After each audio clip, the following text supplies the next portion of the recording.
This TV studio could pass as a real TV station with 5 cameras, an anchor desk, green screen, and control booth.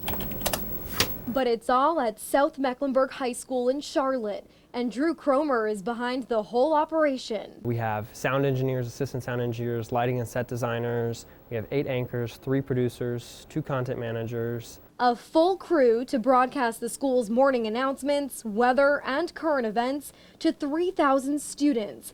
The production has become the largest TV station in Charlotte Mecklenburg schools, and it's all run by students. It's great considering what we had before. Before, this used to look more like a storage closet, but students volunteered their time to build a full TV studio using STEM skills to get the job done. And all the supplies to build these other 2 sets were donated by Lowe's. And if something went wrong, the students figured out how to engineer a solution, like fixing this camera. The part broke, so I wound up using my 3D printer to replicate the part, and now it works. The students put together this TV studio using about $200,000 worth of donated materials, including our old set from Time Warner Cable News. We are registered 501c3 with the IRS. So as a nonprofit, they're getting lots of donations to keep the shows running. But Cromer says the best part is the real-world experience these students are now learning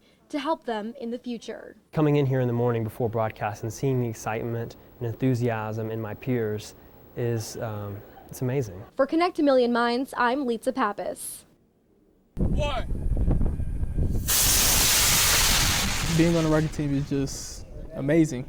Launching a rocket is exciting for these high school students. But before blast-off, the Victory Christian Center rocket team works hard to build the perfect rocket. It's difficult to find a weakness, but once we already find it, we'll come up with a solution to fix it.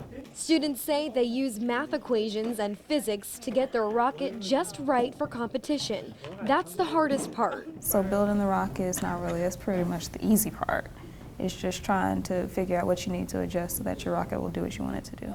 Once it's built and ready to launch, they still need to use STEM skills to succeed. You have to calculate the wind speed, temperature, humidity, stuff like that to see which motor you're going to use to see, to predict what height you're going to get. For competition, they need their rocket to shoot up more than 800 feet into the air and land safely. Each team member has their own job to make that happen, like calculating the delay. Your delay can come too late and the rocket crashes, or it can come too early and adjust with the wind. So you want it to come out perfectly. This rocket team qualified in the top 100 of more than 700 teams to launch their rocket in DC next month. And if they do well there, they could head to a NASA launch competition in England. I'm overexcited about that. I'm ready to go to England. But win or lose, these students say it's exciting to see their skills put to the test. Reaching the goal, you have that feeling of happiness. For Connect a Million Minds, I'm Litsa Pappas. Learning that a cloud is not just something in the sky, senior citizens tackled the challenges of using a smartphone, something that's second nature to college students. Breaking down those details so that it made more sense to you guys. Students at Queen's University in Charlotte were the teachers in this class, showing their elders how to use their phones, from checking emails to FaceTiming their loved ones. I have a daughter in New Jersey, and she FaceTimes me frequently so I can see my grandchildren, but I didn't know how to initiate a FaceTime call until today.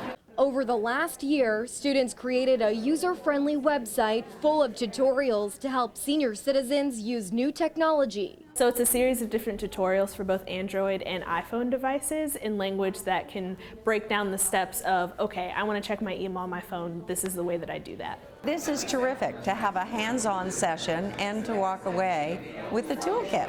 It's an online toolkit these new students can use back home.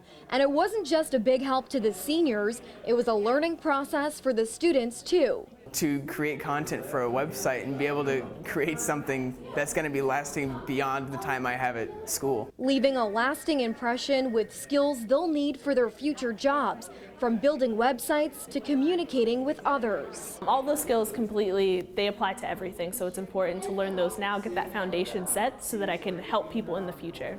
For Connect a Million Minds, I'm Litsa Pappas.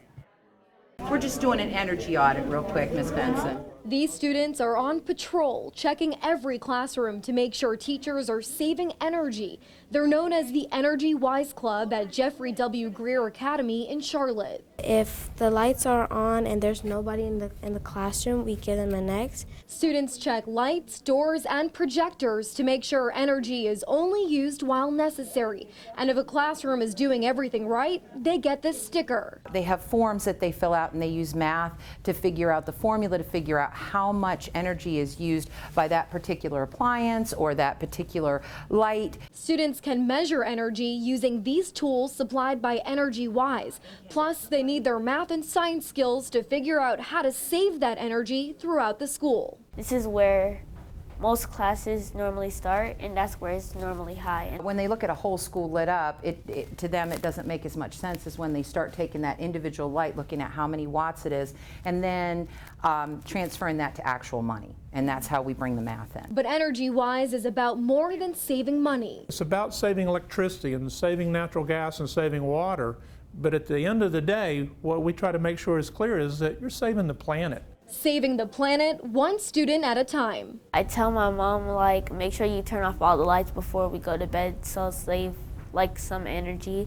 For Connect a Million Minds, I'm Litsa Pappas.